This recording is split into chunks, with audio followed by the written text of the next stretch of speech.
সাবেক বিপ্লবী সদস্য সচিব জনাব মুকুল হোসেন। বিসমিল্লাহির রহমানির রহিম।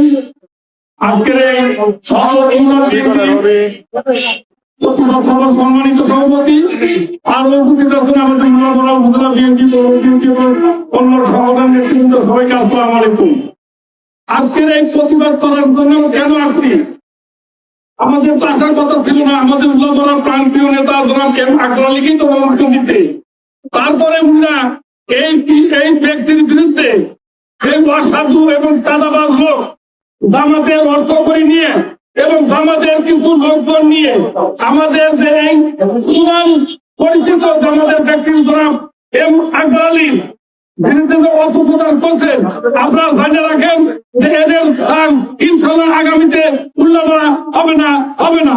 ওরা বুঝতে পারছে যে আকবর আলী এমপি সাহেব বলে এই চাঁদাবাজ আর এই ধোঁকাবাজের আস্থান উল্লাপাড়া হবে না।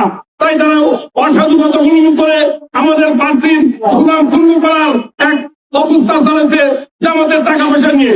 তাই আপনারা সবাই সতর্ক থাকবেন, এই অসাধু ব্যক্তিরা কোন সময় কোন জায়গায় জানি দাঁড়াতে না পারে এবং আগামী দিন আমাদের জাতীয়তাবাদী দলের প্রার্থী জনাব এম আকবর আলী কিভাবে বিজয় করা যায় এই আশা প্রত্যাশা করে এই চাঁদাবাজের বিরুদ্ধে স্লোগান দিয়ে আমার এই সংক্ষিপ্ত বক্তব্য শেষ করছি।